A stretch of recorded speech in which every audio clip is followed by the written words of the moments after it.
Hello, welcome to Luigi's Gaming Lounge. This is Luigi 8 Mario, and tonight we are recording episode 51. I am joined this evening by Trip Hazard, aka Barnaby. Hello. Hello. So, Trip Hazard, Barnaby. Now, yes.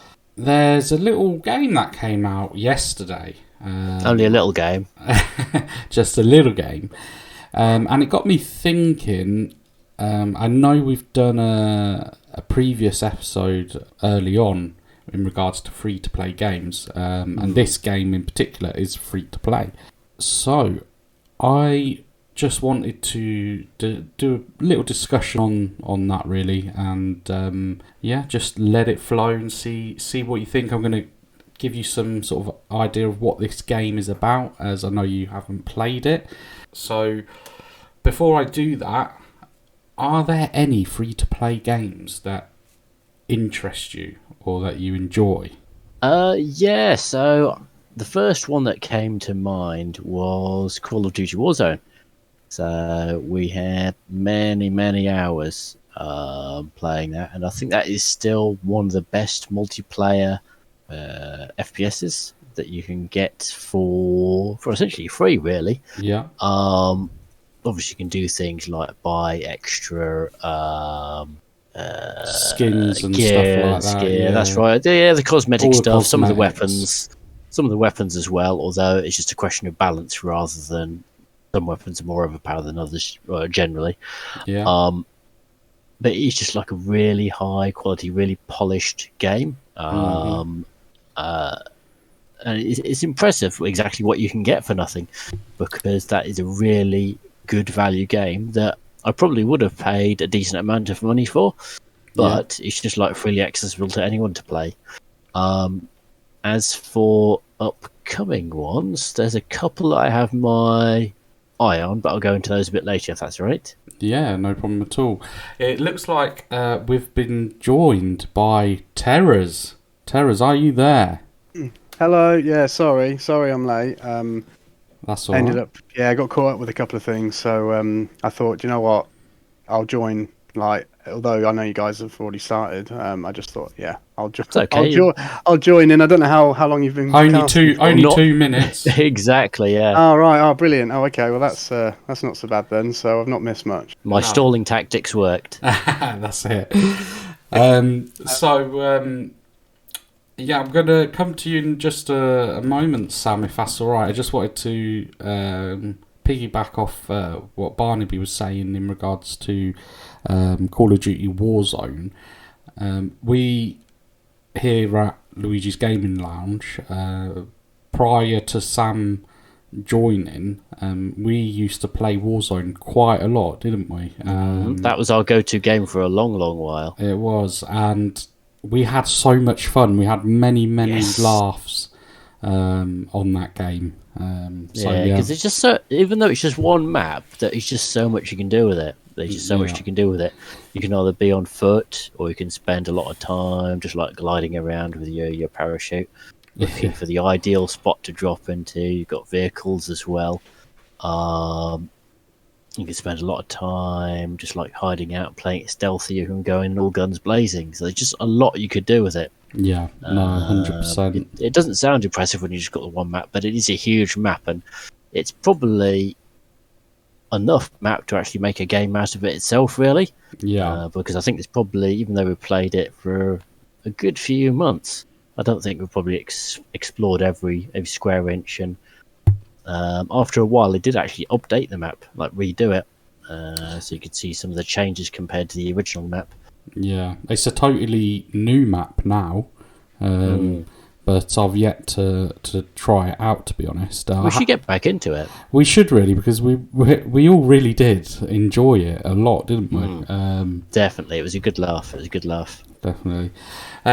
Sam, are there any free-to-play games that you've played and enjoyed? I'm just trying to think. There used to be one. Unfortunately, it got discontinued. I used to play it loads. It was called Battlefield Heroes. Oh, yes, yeah. Oh, it was so good. It was all cartoony, wasn't it? Sort of. It was almost like kind of not quite Fortnite, but kind of like before Fortnite was even a thing. Yeah. It was a similar sort of style to that in a lot of ways. I mean, you couldn't do the building, but you know what you can do on Fortnite. But apart from that, the kind of sort of elements to it were very similar. As opposed to it being battle royale, it was because before, you know, battle royale wasn't really a thing back then as such. It was more a case of just, you know, team deathmatch or conquest, which are typical Battlefield playing modes. But it was done on like, yeah, with a cartoony kind of vibe, third person. It was free to play, and yeah, like I had loads of fun on that. I put quite a few hours into it, yeah, I thought that game was really, really good. So. I'm just trying to think of more recent ones that. And the good thing with that game, it used to run on a potato as well. Yes, yeah, it was really like easily. Yeah, you could pretty much. Yeah, you didn't even have to have. You didn't have to have any sort of gaming machine or anything. You could pretty much just play it on any box standard system. Yeah, which obviously helped gain traction and gain player base because it was just so easily optimized and accessible for so many different people. Yeah. It's a shame that they closed the servers down, to be honest. But I think games like Fortnite and other games, they just kind of would have killed it off. Made them a bit obsolete, really. Yeah. Did you ever, talking about Battlefield, did you ever play the other free-to-play game, Battlefield Play for Free? It was literally... I did. It was very similar to Battlefield 2 yes. on the PC. It was almost like Battlefield 2, but kind of free to play like kind of thing. Did play it, was good, but I think by the time I played it, it was quite dated. Like it looked very dated, so it was like okay. Yeah, it was good for what it was, but it felt quite dated. Do you know what I mean? Unless I caught onto it later than what I can't remember the release date, but I remember when I played it and I was sort of, you know, it was good, but it was like this feels really sort of clunky, dated, and you know, at the time there were games like. Sure, there was like Call of Duty 4 floating around and Bad Company 2 and all that kind of stuff. I'm sure it was around that era. So that I certainly played it, and it was just it just felt a bit obsolete compared to what was currently available. But no, both pretty good. It's free to play iterations within the Battlefield gaming sort of lineup, and it's a shame that the Battlefield Heroes got discontinued. Yeah, I've got quite fond memories of giving that a go, and I think it was actually off the back of your recommendation. It might have been. So I think it was college. I think it was. Yeah, I think it was around that sort of time that I would have been playing it. So it was really good game, and like I say, just a shame it's now no longer here. Yeah. Well, just before you joined in on the podcast this evening, Sam, I was telling Barnaby that there's a game that released last night, free to play, and it's only on PC and PlayStation 5. Called Vampire: The Masquerade Bloodhunt. And I've played it today, installed it today, played it today, and I've got to say it is brilliant. I really, really have enjoyed playing it. I'll give you a little rundown. So basically, you play as a vampire, and there's different ones you can choose from. You can customize them, and it's a battle royale-esque sort of mode that you play. You can play it solo or trios, and the idea behind it is that they're from like different vampire clans, and it's actually set in Prague. So it says here, I'll just for the people listening, I'll read this out. It says, Bloodhunt is a thrilling, free-to-play battle royale game set in Prague, consumed by a ruthless war between vampire clans. Use your supernatural powers, weapons, and wit to hunt your rivals and dominate the night. In all honesty, it's like nothing else I've ever played before. Basically, You're in this like living, breathing city, it feels like, of Prague, and if your health if you've got low health, your health does regenerate slowly. But if you're wanting a bit of quick health, for example, there are civilians on the street below you, because you can't. A lot of the fighting goes on the rooftops, but you can go on the street if you wish. So long as you can find a civilian on their own, you can actually feed on them and suck their blood, and that regenerates your health. However, if you then actually kill the civilian once you've fed on them, or another civilian sees you feeding on them, you then become visible to everybody else on the map, and it becomes a blood hunt for exactly, yeah. And again, it has the other sort of battle royale elements of it is that sort of thing where you just go around and you find your weapon, your body armor, your this, that, the other. But no, I just think that alone, the whole feasting on the civilians in the city, it just adds another element to the game that is just differentiates it to any other sort of battle royale style kind of game, or exactly. It sounds good. It's I can't really do it justice. I mean, only if people can go and play it and try it out, you'll see what I mean. Even if you can't, play it, go over on Twitch and check out somebody playing it, or on YouTube and have a look. It's when I was playing it, it just felt like it was very refreshing. Like it wasn't just, oh, this is another battle royale game. Like you said, there's these other elements to it.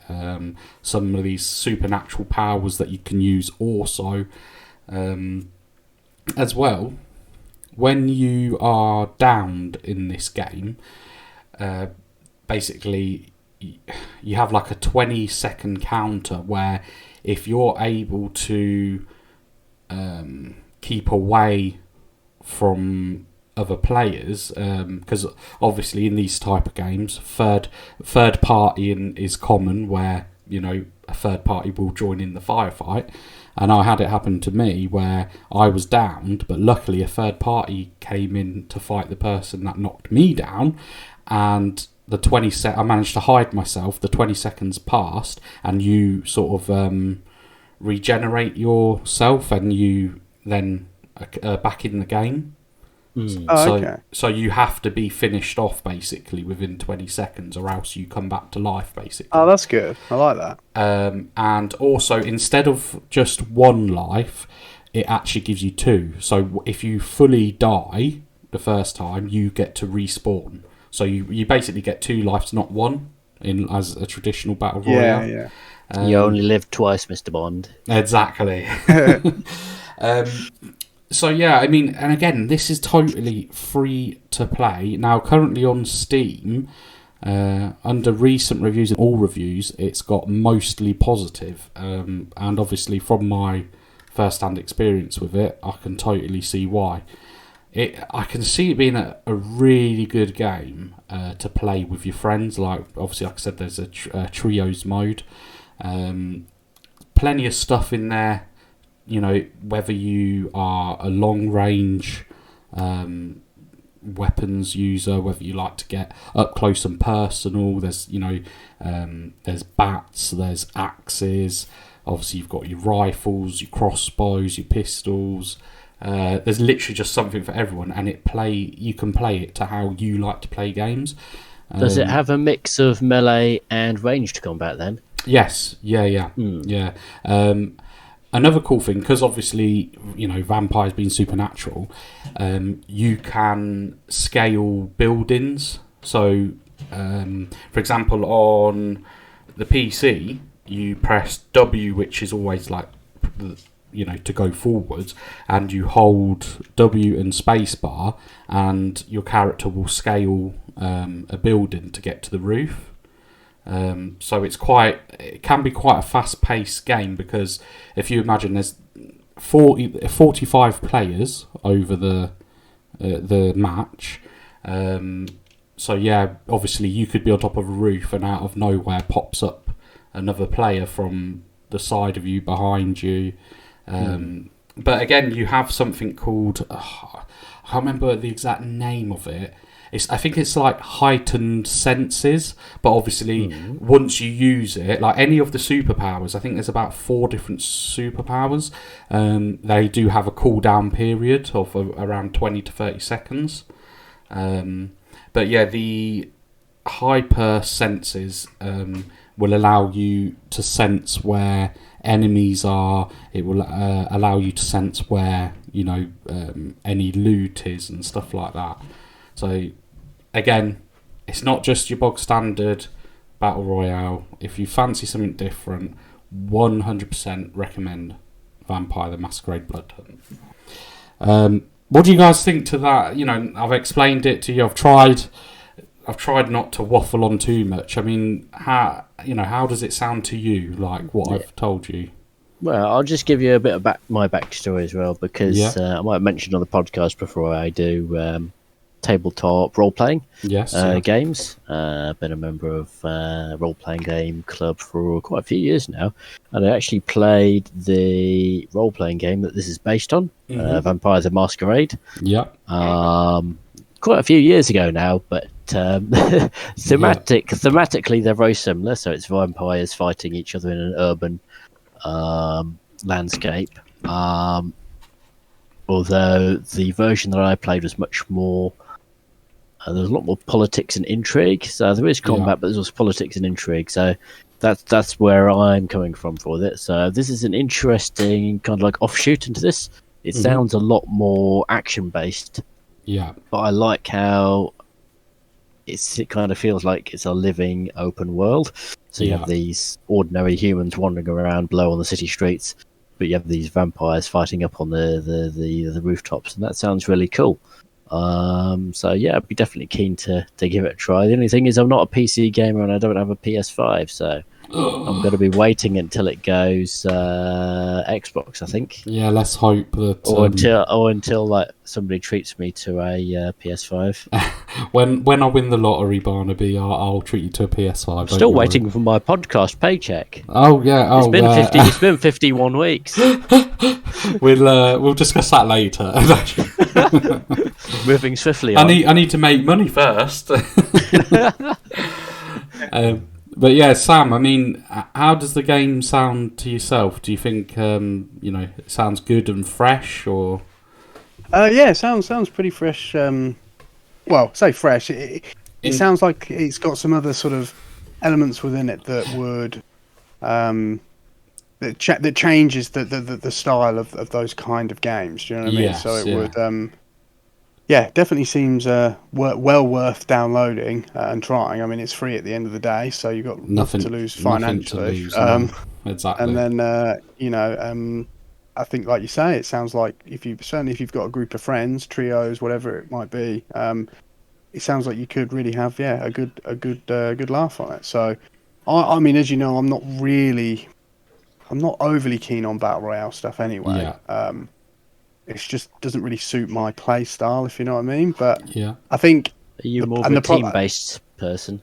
Well, kind of. I mean, yeah, well, I am. But the problem with me is I'm quite competitive, and although they can be competitive games, I feel like I prefer things that I say even playing field. I mean, like, I don't like the fact that on these battle royales you can spawn in. Sometimes you'll get an awesome weapon and armor or whatever it might be, and other times you can search for a while before you get that and then get killed along the way. Yeah, and I just feel that does bug me. Yeah, and I'm just like, and then you're out the game. You got to restart, go back in, and I'm like, you see, people that enjoy these games, like myself, I'm one that does enjoy these battle royale style games.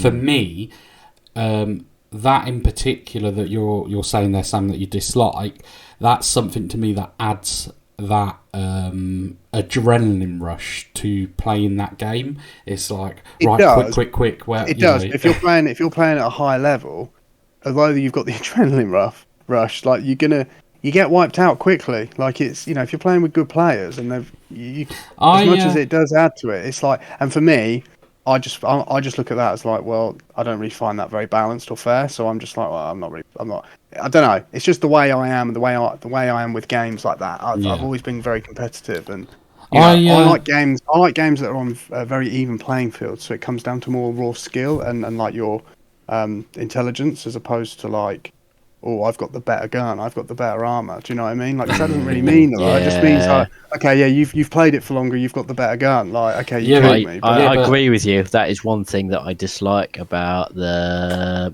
Battle Royale games as well. Even the team-based ones. What I'd much rather is for everybody to choose their loadout at the beginning, so it's more of a tactical choice. That would be awesome. Than luck-based. So all the weapons are balanced. Yes. Obviously, rapid-fire weapons are going to be good up close and personal. Yeah, of course. They all have a single-shot sniper is going to be better at long distance. Yeah. And the shotgun's going to be best when you're getting really, really close, like fighting inside buildings and whatnot. So you choose your loadout based on your tactical playstyle. You mix it up, and you could still find weapons out in the field. Yeah, but I think at least starting out with a weapon that gives you a fighting chance. Yeah, exactly. No, even if everyone just started out with, well, okay, I'll say like a pistol, but then again, that could still bring a certain element of like it being unbalanced. Basically, like you just said, Barney, just have a loadout. Everyone just starts out with a loadout that you've acquired through whether it be playing. All right, fair enough. I don't mind doing a bit of grinding because that's expected. Do a bit of grinding, get some weapons, get some bits behind you. Fine, that's fine. Don't care about that. But if you can get that and get yourself in that position, and then just like select pre-selected loadouts of your choosing, like you say, to work to your play style, then when you get dropped in, it's like it's game on. Then do you know what I mean? Like then exactly. And that to me, that would draw me in like pretty quick. I'd probably be all over it, to be honest. Yeah, same here. I mean, it's kind of like a testament to going back to Warzone briefly, but even though it's exactly that thing that I've been railing against and Sam's been railing against, even though you just start out with a pistol and a knife essentially, it's still like a testament to its still if you're finding the it's a testament to its quality that even with that poor starting position, it's still a good fun game to play.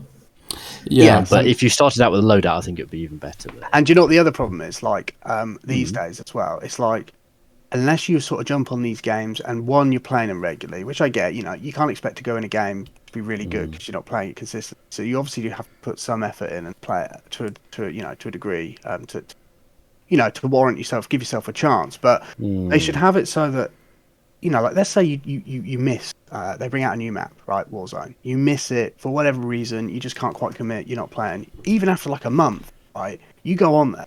The majority of the people on there, they know what they're doing already. You go in there, it's a slaughterhouse, and it just puts me off. I'm just like, I am not sitting here and just getting absolutely wrecked every time. Like, that's the thing. Unless you're like a teenager with like lots of spare time on your hands, or a competitive gamer, like a properly competitive gamer, it's just not fun. Like exactly, for like adults who enjoy gaming, but it's just a pastime. They have to squeeze it in around other commitments. Yeah, you don't have like 8 hours a day to learn the maps every single square inch. So I think with clever matchmaking though, that should be more balanced, but it doesn't always work. But I mean, clever matchmaking, looking at the stats, you can like weigh players up so that the more experienced hardcore players are only playing against each other, and the newbies or the occasional players are which set. I know they do try and do that to a degree. I think I agree. It is annoying trying to get past that learning curve when everyone else is out for the kill, and especially if you are just in general, you're a relatively competitive person, just anyway. Like that's really going to put you off. Like if you're someone that number one spot. like kind of thing, And I know it sounds like a bit silly, but to me, if I get first, that's where I get a lot of pleasure. Like I'm just like, I won. Do you know what I mean? Like I suppose, but then, and anyone who says different, standing on a mountain of corpses, is kind of like anyone who sort of says, "Oh, it's just about like having some fun." It is, but let's be honest. When you win, you can't deny that it just elevates that fun. Yeah, and getting killed every 2 minutes is not fun. No, exactly, and that's what happened with me on those battle royales. But you see, that's why I just kept getting killed all the time, and I was like, oh, now I'm gonna have to reload it, and it takes nearly 5 minutes or to 10 minutes to sometimes get back in a game, and I'm like, this is ridiculous. And the worst thing is when it's one that you can only spectate. You have to wait for the next exactly, match to begin. And that's what I hate. And if you don't have the time, like we just said about the time aspect, if you are someone who, as you get older, you've got family, other commitments, when you've only got 2 hours to go and sit there and play, you know, you ain't got, you get wrecked. You haven't got time for another 10, 15 minutes before you get in another game. Sometimes you spend 2 hours not even playing. You literally doing a few steps and you're dead. It's just like, yeah, it just isn't for me. Like, because one, don't have the time. Two, I find it I find it quite unbalanced, to be honest, when it comes to that kind of thing. And yeah, so, but sorry, digressing a little bit, but going back to that vampire game, I mean, I can see that if you're going in to have a bit of fun, as long as I'd have to play it to obviously be able to really comment on it. But from what you said and what I see, it does look like it could be still quite fun. Yeah, I think the thing with this particular game, I think the worries that you both have in regards to free-to-play battle royale style games, I feel like with this particular game, certain aspects of it sort of dials that down a little bit, and I'll explain why. So, for example, a lot of battle royale games, you drop in from the air, yes? All right. So, this particular game, when you're sort of loaded up into the game, what happens is you get the map on your screen immediately, and it actually lists areas with high tier loot, and you choose with your mouse where you want to spawn on the map. So you can choose to, go to a high tier loot area. There's all different types of information, and you literally pin where you want to spawn. And the whole thing, for example, with a game like Fortnite, let's say, especially even more so prior to them introducing the no build, when it was always, building was always available. That seemed like a weird choice to me. Why would you get rid of your USP? Well, especially when there were so many other battle royale games out there, so it just seemed like a really weird choice. Well, it seems to work because they're still as popular as ever. But, yeah, and I mean, this is the thing that I'm talking about. Like, for example, somebody like myself who, I can do some building in Fortnite, but there's, like you say, some kid who spends every minute of their day that they aren't at school in their room on Fortnite. I've seen it, and they can construct this massive tower in about 3 seconds. Exactly. Like, what the hell? Whereas, whereas with this game, with Bloodhunt, that sort of drop in and out gameplay of, like you said, a kid playing who spends hours on it, whereas you've only got an hour or two, you can choose to be as tactical as you like on this game. Firstly, like I say, choosing exactly where you want to spawn. Secondly, when you're in a firefight, and I did it several times earlier, even though I was doing damage to some of them, there was times where I was damaged a heck of a lot, and I thought, another couple of shots and I'm dead.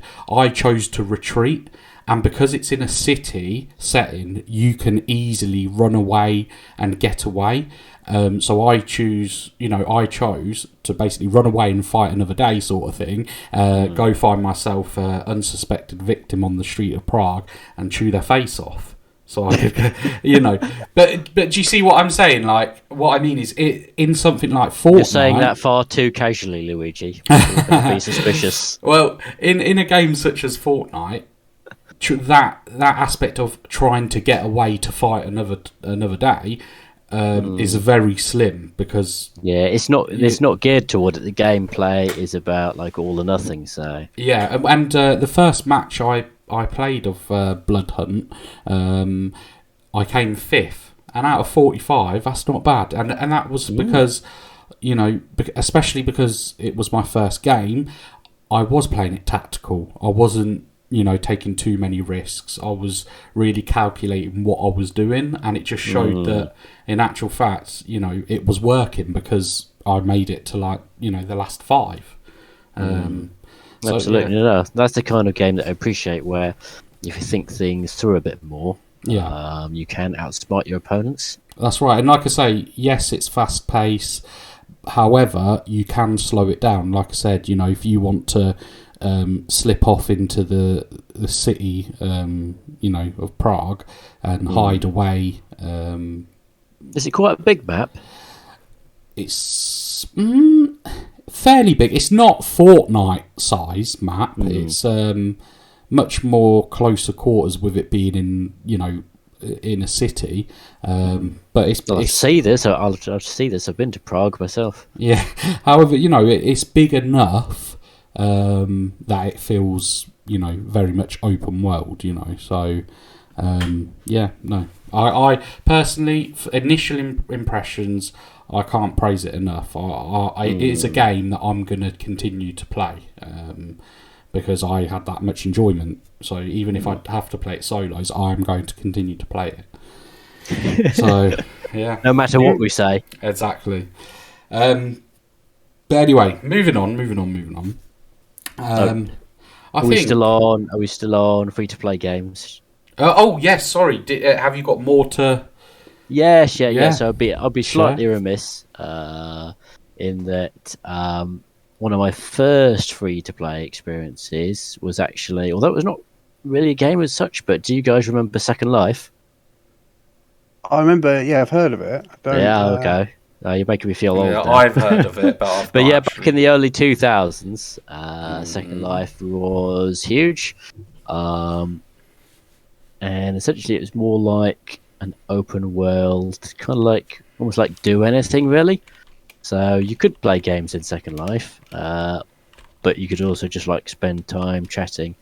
It's almost like an MMO version of The Sims. Yeah, that's probably the best. Yeah. Kind of, you spend a lot of time dressing up, pretending to do work, stuff like the crafting. You spent a lot of time crafting, but it also had like a real world economy as well. And I was probably a member for about 2 years or so. Okay. But there was a lot of enjoyment I got out of that. And one of the best things is that there are user-created worlds. So you could see everything there. And there were almost like no filters, no restrictions. So you got the absolute worst garbage worlds that you could see, which is like cobbled together with about like 5 minutes worth of work. But then you go to some of these other worlds and they're like perfect recreations of like tropical islands or landmarks, or theme parks, or whatever. So the amount of variety that you got in there was just amazing. Yeah. And sometimes you just have like wacky, make your own fun because it had like a basic physics engine. You could do crazy stuff like I think it was the ski slope, and also companies at the time were also pouring into Second Life because it was so popular in the media, at least for a short while. So I think there was a Japanese car manufacturer, might have been Honda actually, and then you actually got if you went to the Honda world that they created, the Honda server, you could actually get a free car for your inventory. So obviously when I was at this ski slope, I took out my Honda and drove the Honda down the ski slope. And the physics were ropey as heck, but it was just hilarious. Fair enough. So you could just still do bizarre things like that, which just made me chuckle. And it had a rudimentary coding system as well, so it was actually quite versatile as to what you could make. Okay. So it had a tremendous amount of potential.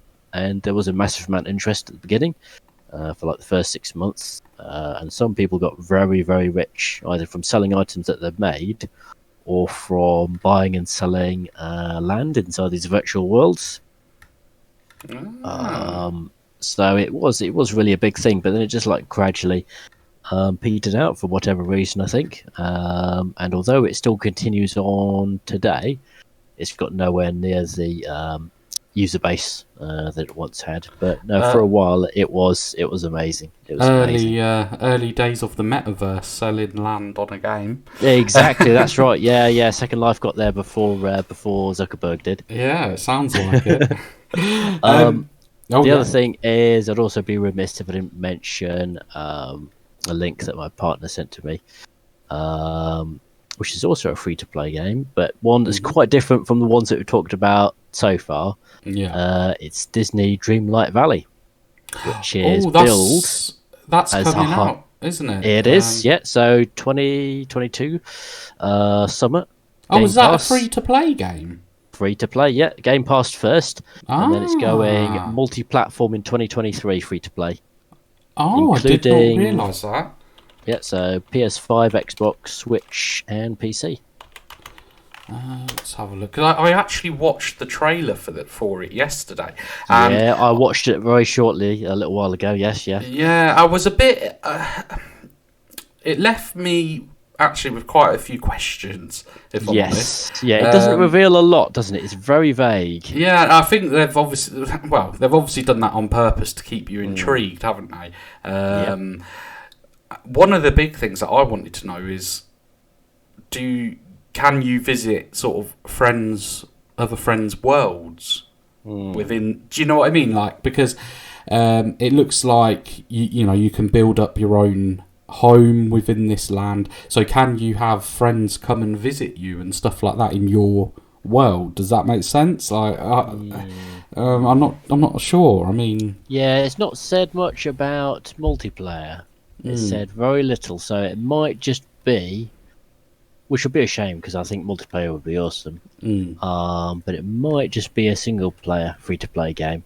Yeah, but we'll have to wait and see. Yeah, they've not said a lot of information about it, but no. It does look a lot of fun though, I've got to admit. I am quite a fan of these a little bit more cuter games where you're not going around killing things all the time. Yeah, exactly. And seeing Buzz Lightyear and Woody a bit like their actual real size that they would be, rather than a full-sized, human. Everything seems just like scaled to the correct size. So yeah, it will. I think that will add to the immersion of the game as well. So yeah, it's not my usual genre, but no. So, since my girlfriend pointed it out, I will be giving it a go. Since it's going to be free anyway, so why not? Yeah, 100%. I do not blame you at all. So it's saying here, so it's coming out Steam, Windows, Epic Games, PlayStation, Xbox. Then coming soon, is that the Apple Store? I'm not sure. Under coming soon, but it's got Switch. And then I'm not sure what the other one. I think it's the Apple Store. I'm not an Apple guy, so I'm not well versed on Apple's logos. Let's have a look. Couldn't say. Store. Let me have a quick look on the old Google. Yeah, it is. It's a Mac store. Yes, yeah. So, yeah, I mean, good shout. And I didn't realise. I thought that was a paid game. So I've learned something new today, Barnaby. There we are. Every day's a school day. Exactly. There's so many free-to-play games out there. So many. I'm just sitting here. And I think it is going to be a big advantage for gamers as long as it's implemented to their advantage. Yeah. When it becomes pay to win, then that's not to gamers' advantage.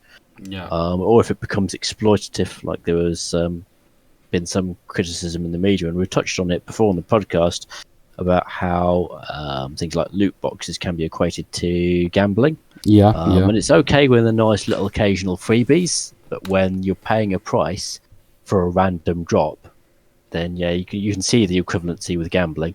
Yeah, definitely. And I think that's something that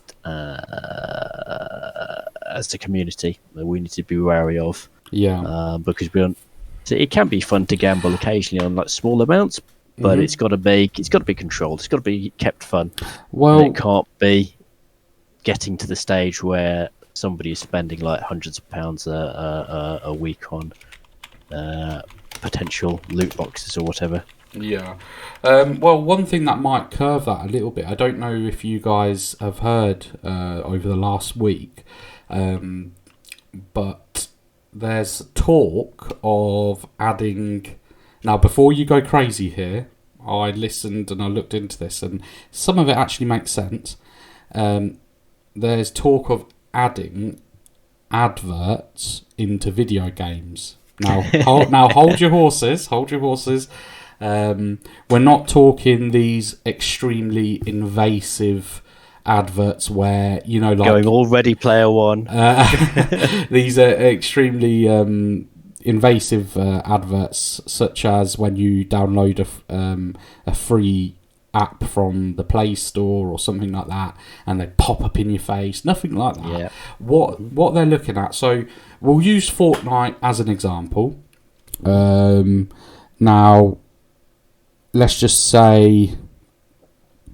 say, for example, one of the buildings ends up being a McDonald's building, and that's been, paid for by McDonald's as advertisement within the game. Do you see product placement, essentially? Exactly. So it then becomes like product placement, and then like that, the developers are getting that stream of income from, you know, these big companies that are wanting to advertise, and it's putting less pressure on the players to spend their money on the cosmetics, on this, on that, the other. Yeah, you can easily see it's going to be a double-edged sword, though, can't you? Yeah. Because, it is good for developers to get more money, because then they can put more money into the actual game itself, hire more people, buy more assets, and so forth. But at the same time, are they sacrificing creative choices because it'll upset their commercial sponsors? Or will it interfere with the gameplay experience because these products have to have enough percentage of screen time, for example, to meet their obligations?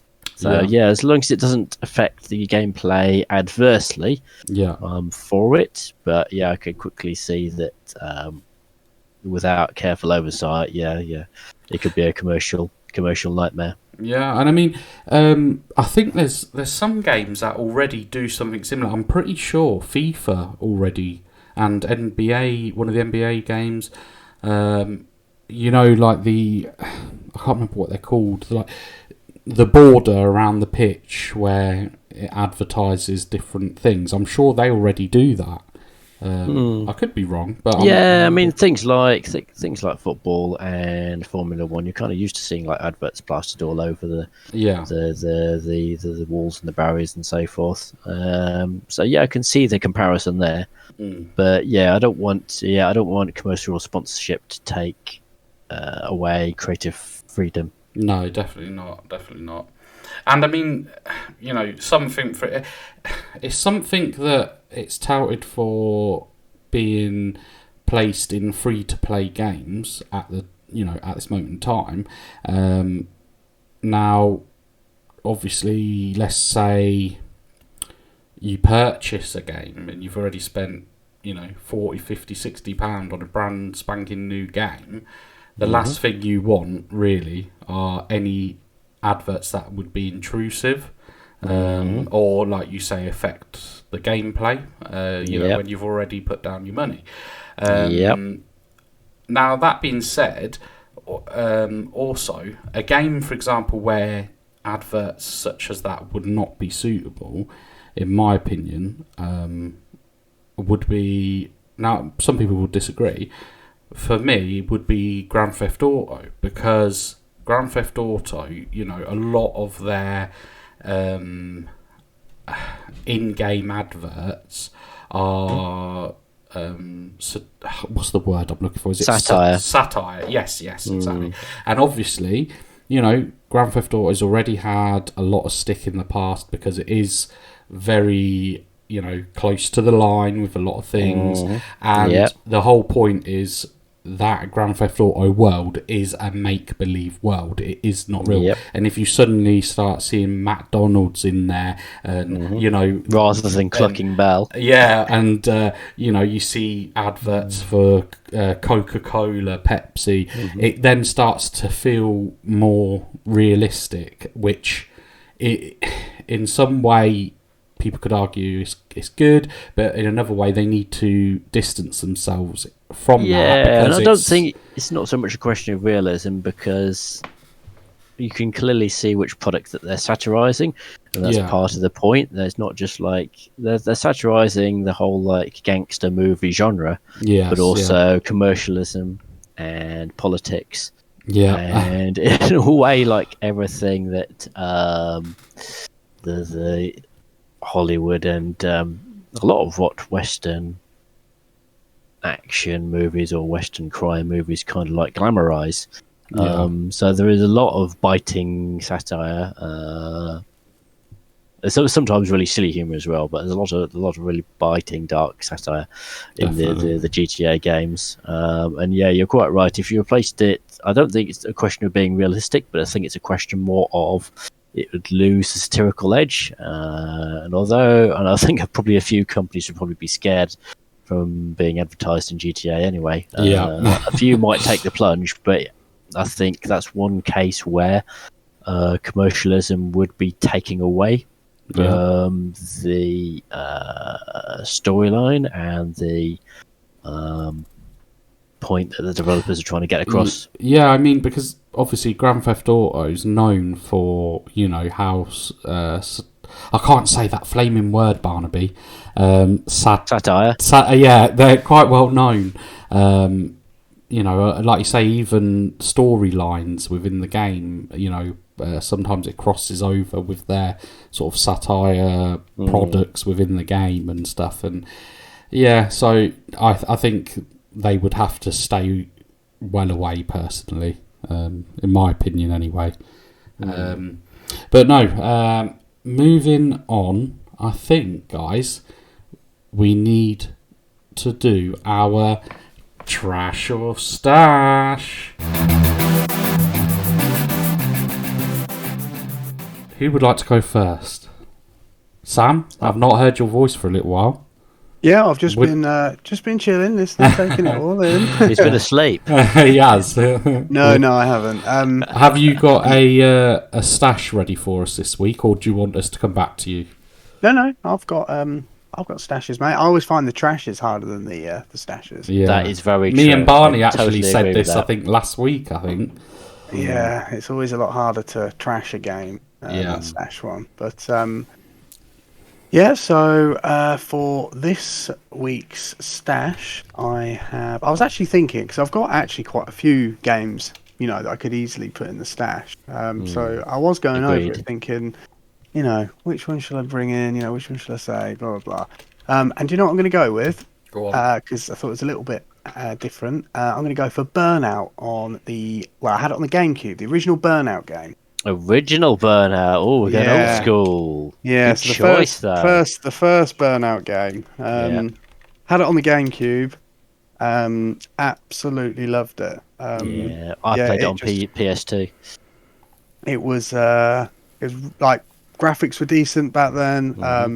It was different really to any other racing game at the time that had come out. The speed, the crashing mechanic, and also the speed. Yeah, exactly. The speed. It felt really like almost fast. like over fast. Yeah, it did. Yeah. Now, don't get me wrong. I would say Burnout 2 probably may have even been the better game, maybe. But I just have better memories of the original Burnout.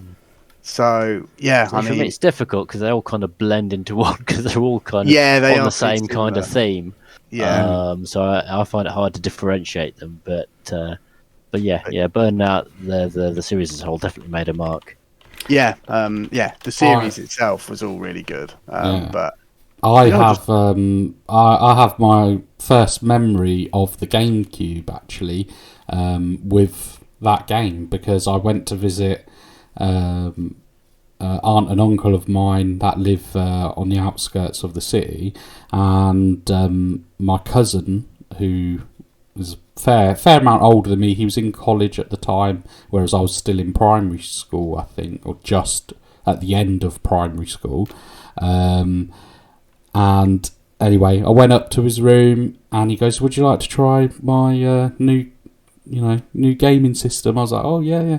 And that was the game, and I just remember playing it and thinking, "Oh, this is so much fun." And like you said, like smashing into, you smashed into cars, and it was just like, it just was amazing.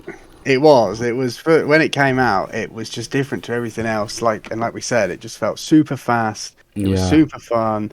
It was challenging enough to keep you wanting to play it, but not too challenging to the point where it put you off. Because a lot of racing games, like especially in the early days, were hard. Like Like Gran Turismo, not that easy back in the day to like grind all the way through, and like Ridge Racer, like okay, Ridge Racer was a little bit, but you know, like Outrun and all that, they were hard games. Do you know what I mean? But Burnout kind of just like it was hard, but it wasn't impossible. Like it was just it kept it fun. Do you know what I mean? But yeah, it had its challenging bits in it, and it just yeah, it was just a really good game. It was just fresh, like it felt fresh at the time. It felt good. Like I say, graphics were decent, and yeah, just had loads of fun on it. Just loads of good memories, loads of fun.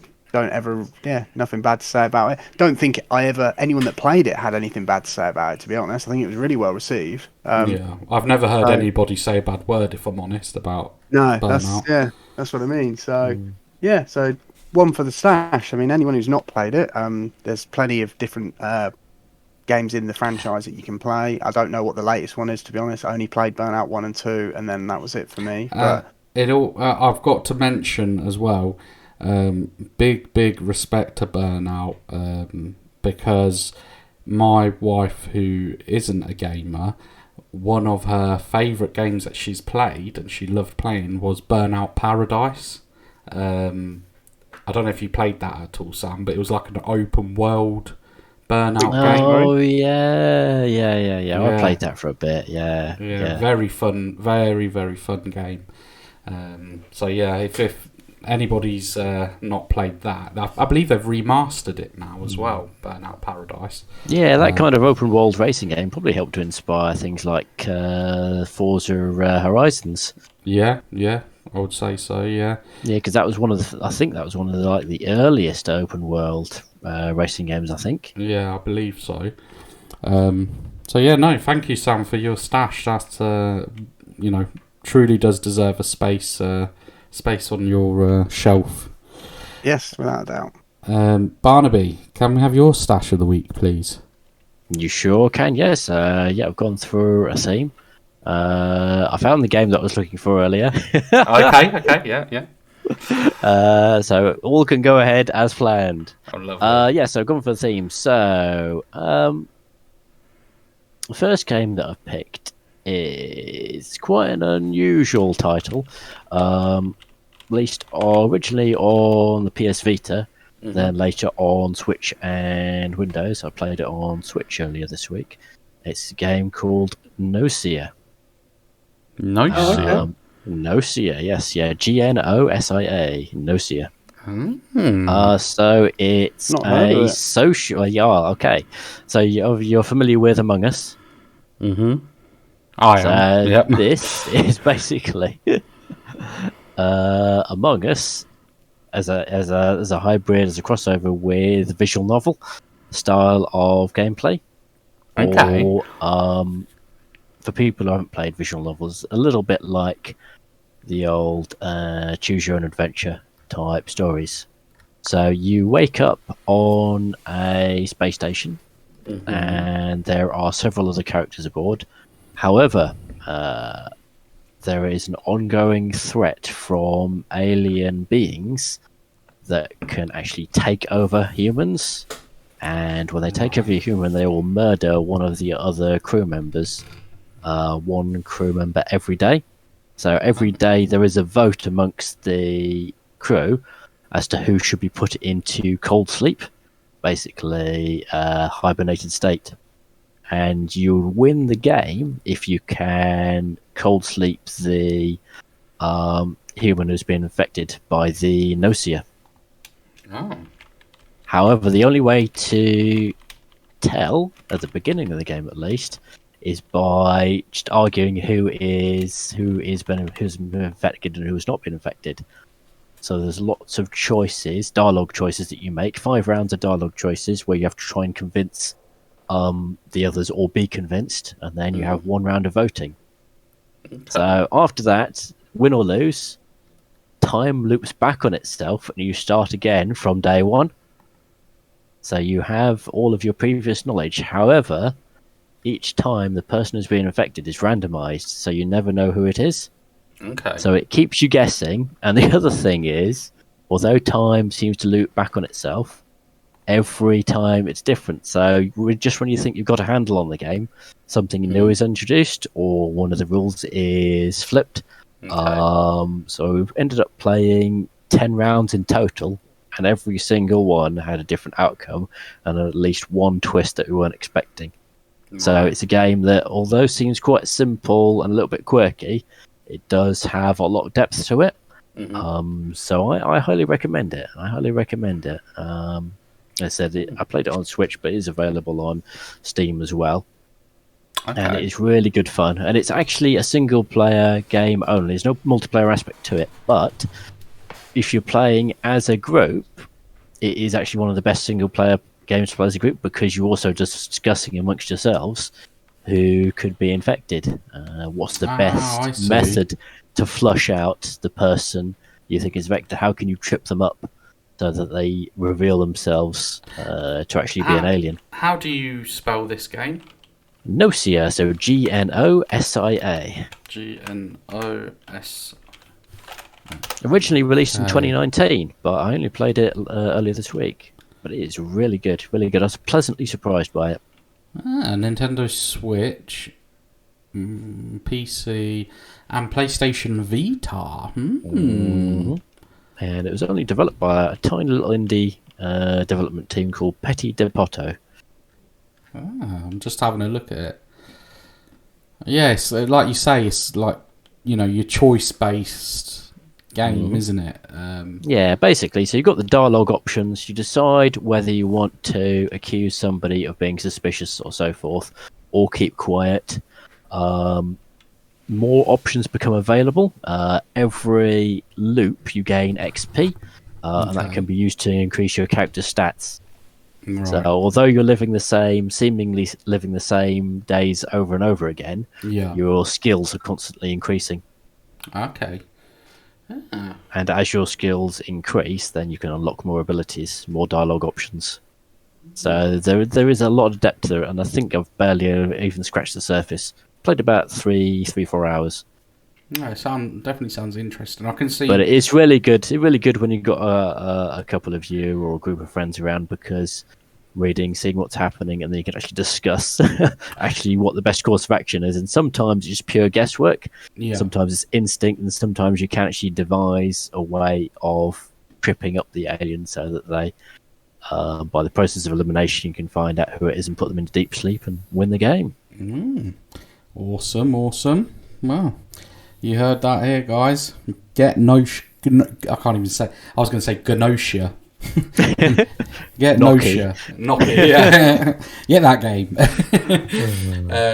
Thank you very much, Barnaby, for your stash. Now, I've also gone for a theme with us discussing free-to-play games this episode. So my stash this week is Apex Legends. Now, I absolutely love this game. I can stay away from it, let's say, not play it for a couple of months, and I can literally just jump straight back into it. I know what I'm doing. I'm fairly decent at it. I'm not the best, but, I can hold my own on the game. Again, yes, it is a battle royale game. It's very well known, so I'm guessing most of you out there know what it is or have played it. I like how, depending on which character you choose, you have different abilities. For example, one of them called Lifeline obviously is like sort of like your medic as such, hence the name. Another one called Pathfinder quite literally helps with finding like where the next circle's going to be, setting up zip lines, stuff like that. So there's quite a good variety of different characters to choose from. Again, your cosmetics and things that you can unlock. Fantastic game. Came out 2019 February, and it's still going really strong. And also, it's from like the world of Titanfall.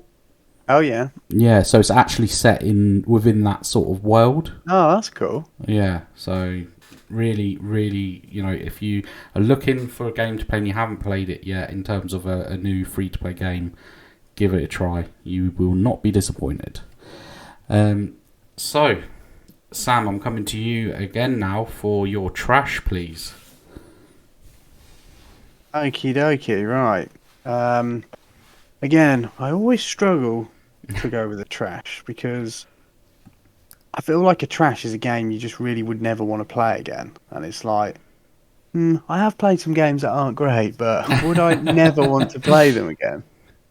I'm just trying to think out of, because I honestly, I really couldn't think of one. I was really struggling. I struggle. I struggle. I know what you mean. I suppose you have to detach yourself from that feeling of, like you say, would I never want to play it again? Yeah, because part of it feels like a bit of nostalgia, like like for older games I've played. Like, although they weren't great, I'm sure there were some sort of like memories I had that made them kind of still playable. For me, I think the way I look at it, I look at my stash as if I was given a box and I was told, stick the games in there that you want to keep forever, and that's all you can ever have. That's how I view it. Yeah, no, I know what you mean. I honestly, I'm really struggling this week. I tell you what, I'll go to Barnaby and we'll come back to you. Yeah, because I honestly, I was thinking about this and I was like, I just don't know what I would put in trash. Like, it doesn't have to be like the worst of the worst. It's just if you're splitting all of the games you've ever played, into the top half or the bottom half, which ones are going in the bottom half? I feel like that's kind of where I've got to now, because we've had quite a lot of episodes and we've done a fair few trash and stashes. I feel like I'm at a point now where like the trash is okay. You've already got rid of all of the crappiest crap. Yeah, that I can remember playing. Like most of that's just kind of gone. But maybe move on to Barney, and I'll if I come up with one, I'll add it in. Yeah, no worries. Barnaby, throw us your trash, please. Okay, so for my trash game, I've also picked a game in which you're fighting aliens aboard a spaceship, but in an entirely different manner. So this is a turn-based strategy game called Halfway. So you're... not to be confused with Half-Life. No, not to be confused with Half-Life, which has already gone in the trash the other week. So Halfway is, again, from a small independent development team, this time based out of Germany rather than Japan. And it sounds really cool, but it's kind of inspired by movies like Alien and Aliens. The ship itself has that kind of like punky alien vibe. Punky industrial kind of lived-in feel that the ships in the Alien series do. And I do actually like tactics RPGs. It's got the graphical style is the old school 2D retro style, top-down look. But playing it, there's just nothing of note to it. It's very average, very bland. So although it looks cool, and it does kind of like give me memories of playing the old tactics RPGs on the Mega Drive, games like Shining Force, or even newer tactics games like Advance Wars. It has that kind of similar vibe. But they're just games that do tactics, RPG, or turn-based combat better. Like Shadowrun Returns, for example, was a very good tactics RPG that was released just a few years ago. And the combat in Halfway just doesn't compare. So yeah, decent concept. I like the graphical style, but the gameplay is just bland. So it's not one that I could play for any length of time. And I gave up on it quite a few years ago, which is why I was struggling to remember the name of it. Oh, okay. But I found it. It's still in my Steam library. It's still there, but might as well be gone because I ain't playing it again. No, that's fair enough. It sounds like it deserves its spot in the trash. Yeah, I was really excited actually because it sounded really cool when I first heard about it. Oh yeah, tactics RPG, and it's got like an alien-like vibe. That's cool. I'll be honest. I'm looking online at the images, and the images themselves, it does, it looks initially like, it looks like that could be quite a lot of fun. It does. Yeah, so that obviously draws you in, but no, that's like I say, you've had your experience with it, and no, it's a shame, but no, it's not that interesting, really. It's not that interesting. It's the kind of thing where you want to be interested in it, but it just doesn't give you that vibe. Yeah, no, that's fair enough. Right, thank you very much for your trash. I was just looking to see if it's still on Steam. It is still on Steam halfway. It's got mostly positive for the reviews. Well, that doesn't sway me. Yeah, no, fair enough. They're just false. They're paid reviews, they are. Exactly. Coca-Cola. Sam, are you ready, or shall I go? No, you go, mate. I'll finish off. I've got one, but I'll let you go, and then I'll yeah, no worries. So, again, keeping with the free-to-play theme here, I am giving this mention for the trash for the game Hyperscape. Now, it was created by Ubisoft, or Ubisoft, however you want to pronounce it. And guess what, guys? It came out July 2020. I thought it was meant to be pretty good. This is the thing. Now, this is what I'm going to say to you. It came out July 2020, but guess what? It was shut down as of today. Wow. April 2022, 28th. It has been shut down today. Now, initially, don't get me wrong, again, this was a similar sort of feeling I had with Bloodhunt, where I said, it's new, it's fresh, but then with Hyperscape, the more I played it, the more it just felt empty, if that makes sense. I don't know how to explain. Like, it just felt very hollow. It had so much potential, and I really feel like they missed the mark with this game. There was a lot of jumping, and again, like I say, with that the game Vampire, the Masquerade Bloodhunt, being on the rooftops and stuff, Hyperscape, you were doing the same sort of thing. I just feel with Bloodhunt, it already just feels like they've done a much, much better a job of the game. And as I said, Hyperscape just came to the point for me where I was like, this feels so hollow, it feels so empty, like it just needed something else. The map was quite good in terms of the size. I just feel they missed a trick with how Bloodhunt has a bit of a living, breathing city. Hyperscape could easily have implemented something like that into the game. But no, it's fallen short, and unfortunately, guys, it's gone dark as of today. So yeah, that's my trash, and nobody can argue with it because it's been shut down. So good. That is the power that Luigi wields. Exactly. Yeah. That's the power of trash or stash. So Sam, have you got anything for us? I do. Oh, you do? Yeah, no, I do. So I was thinking back, and then of like games, that I've played or whatever, and this one just popped into my head, and I remember how unbelievably bad it was, and I was like, oh, this is perfect for the trash. So we all remember playing Tony Hawk's Pro Skater. Yeah. Obviously, brilliant game. Like when it came out, even now, most of them throughout the whole franchise have been pretty solid. Like there have been a couple of arguably games that aren't great. But did you ever play MTV Sports Skateboarding featuring Andy McDonald? What? No. Right, so I remember having this. I had this on the PlayStation. It was unbelievably bad. Like 2 out of 10 on IGN. It was so bad. Bearing in mind I'd already played Tony Hawk's Pro Skater, so your bar's set as high as you're ever going to set it. Do you know what I mean? So you're used to playing that kind of game. And I remember you remember back in the day, like you used to go to like the markets, and there'd be like, here in the UK, you get like markets that would have like a game install on them. Yeah. In your local town or city. And I Yeah. remember going to the market with my mum and my brother, and we saw this game, and it was quite cheap for good reason, I suppose, even back then.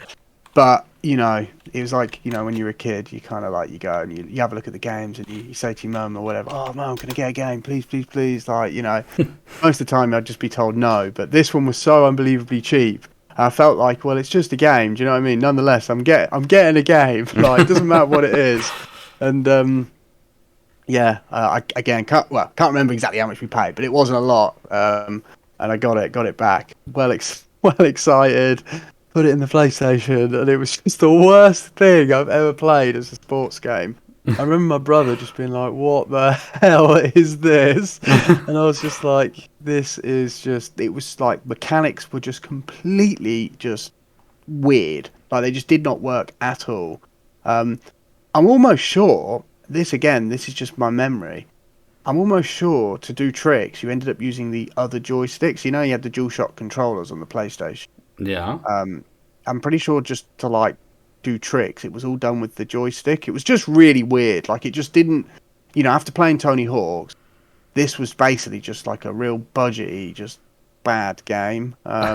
So if you ever get a chance, just have a quick look on YouTube, look at reviews, and I can assure you that, when I say it's bad, it's pretty rough. So yeah, it just sort of came into my head when I was thinking about games or whatever, and yeah, it's the perfect trash. The cover the cover for it seems very could be mistaken very much for Tony Hawk's, the cover. Yeah. I mean, I knew it definitely wasn't Tony Hawk's when I got it, but it like I say, I remember being out and wanting a game. Like, you wanted something new. Yeah, I just wanted something. I think I was just, as kids do, when we take, Luigi, you take the kids out, it doesn't matter if you go into Tesco's, you go anywhere, they always want like a chocolate bar, they want something. And I'm pretty sure, like, we're at the market, do you know what I mean, and I'm on the gaming thing, and I'm like, I want a game, like, and this is probably out any game will do. It's probably out of like Luigi's bargain bucket back then, 99p. Right. But, the IGN rating, like I said, 2 out of 10, and 2 rates as painful. Yeah, so it's a good. I'm glad I thought of it, to be honest, because as far as I'm struggling to think of a trash, and if anything was that could be more fitted for a trash game, it's this one. So definitely a trash on this one. Yeah, you had it in you all this time. Looks like it's well deserved to be stuck in the trash. But I would actually like to go back and play it. It even came out on the Dreamcast, this game. It actually came out on the Dreamcast. Yeah, I see. It even got a Game Boy Advance release or. Oh my god! Really? Yeah. Oh god, I can't even dream about how bad that would be. Was it? No, sorry, Game Boy Color and normal Game Boy and Game Boy Color. Game Boy Color. Oh my god. I reckon they ported the Game Boy Color version to the Dreamcast. That's probably why it was so bad. Oh, brilliant. That's probably why I thought it was so bad. Oh, God. Well, guys, thank you very much for your stashes and your trashes. Now, anybody listening, if you would like to comment on this week's trash or stash, or just pop by and say hello, you can do so by emailing us at luigisgaminglounge@gmail.com. That's luigisgaminglounge@gmail.com. So we've discussed mainly free to play this episode. That's the end of episode 51, guys. Thank you very, very much for listening. And Barnaby, Sam, thank you very much for joining me this evening. And thank you. Just before we head off. Yeah. Episode 52 marks the one. Well, I suppose we have had the 1 year, but for the main episodes, it's in theory the 52nd episode is kind of like 1 year's worth of main episodes, isn't it? In terms of weeks. We've already been past a year. Yeah, I know we've been past a year, but I'm saying in terms of main episodes, because we're including I mini see what you ones mean, as well. yeah, Do you know yeah. what I mean? We've done a full 52 weeks worth of main. Is that right? Is that would that be? Sort Or of. is that not? Sort of. No, I don't think that works out actually. Just normally. Because I think we had a hiatus over Christmas, didn't we? Yeah, we had a 2-week right. sort of grace period. Where we Yeah, I think that's where I'm getting a little bit confused on that. I know we did already go past the year mark, but normally we're pretty regular, week on week. yeah true, yeah, definitely. Luigi keeps us in line. I do. I get that whip out and that cornflake tart. But no, You guys. don't want to know what he does with the cornflake tarts. Oh no, no, we don't. So thank you very much. Sticky situation for Luigi. Oh god, you guys crack me up. But no, you crack up them cornflake tarts, mate. You crack them up into thousands of pieces. That reminds me, guys. Now, anybody listening, I need some backup here. Now, cornflake tart, was that a thing? Word. Was that a thing for you guys, especially at school? Okay. Now, you should put up a poll. Put up a poll on your blog. Guys, email in, right? Email in luigisgaminglounge@gmail.com, luigisgaminglounge@gmail.com. Don't humour him. And tell these guys that cornflake tart was a thing. Cornflake tart with custard in school. Because these guys do not believe me. It just gets worse and worse. These guys do not believe me. They're missing out on top tier primary school desserts. Anyway, this isn't Luigi's food lounge. It very well may turn out that way. But cornflake tart sounds like the worst kind of like student bachelor. Oh, I promise you, it's gorgeous. Anyway, so episode 51, guys. Thank you very much, and we will be back next week with episode 52. Until then, stay safe.